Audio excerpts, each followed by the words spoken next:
Guys, ഇത് ഹോണ്ടയുടെ RS ആണ് വണ്ടി. അപ്പോൾ എടുത്തിട്ട് ഞാൻ 6 മാസം കഴിഞ്ഞു. അപ്പോൾ 6 മാസം വരെ യൂസ് ചെയ്തതിൻ്റെ ഒരു 3 പോസിറ്റീവും 3 നെഗറ്റീവും പറഞ്ഞുതരാം ഈ വണ്ടിയുടെ. ഫസ്റ്റ് ഇതിൻ്റെ പോസിറ്റീവ് പറഞ്ഞുതരാം. ഒന്ന്, ഇതിൻ്റെ മൈലേജ് എന്ന് വെച്ച് കഴിഞ്ഞാൽ എനിക്ക് നോർമൽ ഒരു 38 മുതൽ 40 വരെ കിട്ടുന്നുണ്ട്. മാക്സിമം എനിക്ക് 45 വരെ കിട്ടിയിട്ടുണ്ട്.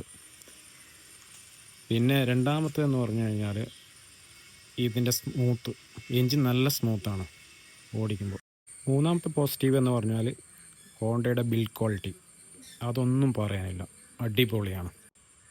ഈ വണ്ടിയുടെ നെഗറ്റീവ് പറയുകയാണെങ്കിൽ, ഒന്നാമത് പറയാം, ഈ വണ്ടി മഴയത്ത് ഓടിക്കാൻ പറ്റിയ വണ്ടിയല്ല. ഒന്ന്, ഫുള്ള് ചളിയാണ്.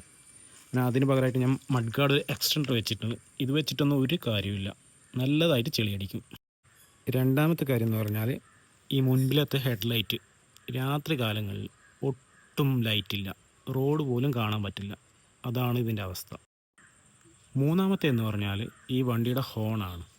ഇത്രയും വലിയ വണ്ടിക്ക് ഇത്രയും ചെറിയ ഹോണ്, അത് വളരെ മോശമായ ഹോണ്.